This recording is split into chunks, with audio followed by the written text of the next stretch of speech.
Why don't they like me? How many of us have thought of this particular question at various stages in our lives? This question also showed up in my life in a rather graphic way, which I'm going to talk about a little bit today. And there is a point to this story, I promise. Here we go. As a child, I was always very interested in the world around me. Expansion-driven kid. I was a straight A student. I loved reading. I read mystery, and then I also was about dancing. It's what I called my factory install setting, which then became acting, which became singing, sketching, just an exuberant, self-expressive kid, right? So when I immigrated here to the States with my family, it was natural for me to step in and do other things. I got the opportunity to be part of my college's debate team. And I was like, I'm so there. I went, and much to my pleasantness, I won my very first speech competition. Called my mom, she yelled in pride, I yelled harder, la-di-da, happy times. So I came back that Sunday night after the competition was over. And I knock on the door, and much to my chagrin, the door was opened by my mom's sister-in-law, my so-called aunt. And in my excitement, I reached into my backpack and I pulled out the trophy. And just as I was about to show her, she turned on her heel and she walked away. And I just stood there in frozen, stunned silence. Just looked at my mom and I said, "What?" And she, had the same confusing look on her face back. I was like, I don't know what happened. A little bit later, I got my very first part-time job, a fantastic job, working for the unemployment department. I worked there as a youth counselor throughout my college.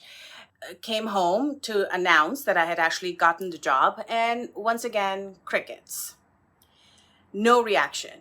Only this time, I noticed that not only was there no reaction from her, there was all of a sudden no reaction from people around her, her family, her sister and her family. There was like this stunned silence when it came to talking about me. And I, to this day, don't know what happened. But I started noticing that this had become the go-to behavior of people around her and her specifically. Quiet, stunned silence, which grew to the point where I started being ghosted, to the extent that I would be standing right in front of these people and they would not recognize my presence amongst them. I was probably the first person in the world to be literally ghosted. So, being this inquisitive kid, I kind of went to work. I was on a mission.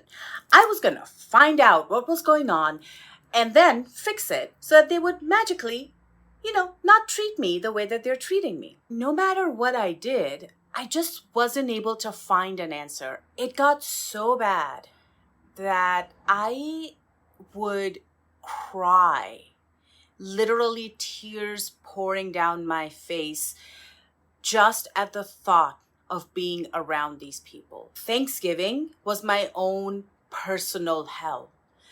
I knew I was going to get punished for something. I just didn't know what my crime was. On the back end, that this behavior of theirs was doing was that it was making me believe that I was less than. They had successfully managed to erode my confidence in me. I internalized and thought that I must really be bad. If I wasn't this bad, they wouldn't treat me this way. There must be something that's completely wrong about me, because otherwise, why would they treat me like this? And one day, I was about to take a shower. I stepped into my bathroom and happened to glance at my bathroom mirror. And I noticed like this weird flickering in my eyes. And I stood there for a couple seconds and realized that it was probably the first time in 18 months that I had actually looked at myself. And I stood there staring at myself, looking into my eyes. And I heard this voice whisper out, "Do I really deserve to be treated this way?" And for the first time in 18 months, the answer came back, no. You deserve better. And I collapsed right there on the bathroom floor and cried my eyes out. After a couple minutes, I stood up, washed my face, didn't shower, and walked out a changed woman, knowing fully well in my heart, in my body, in my mind, in my soul, that I deserved better. So, this is why I'm telling you this story. Because the truth of the matter is, I don't know. I don't know why those people treated me the way that they did. I still had to find a way to not only move on, but to move on with self-confidence.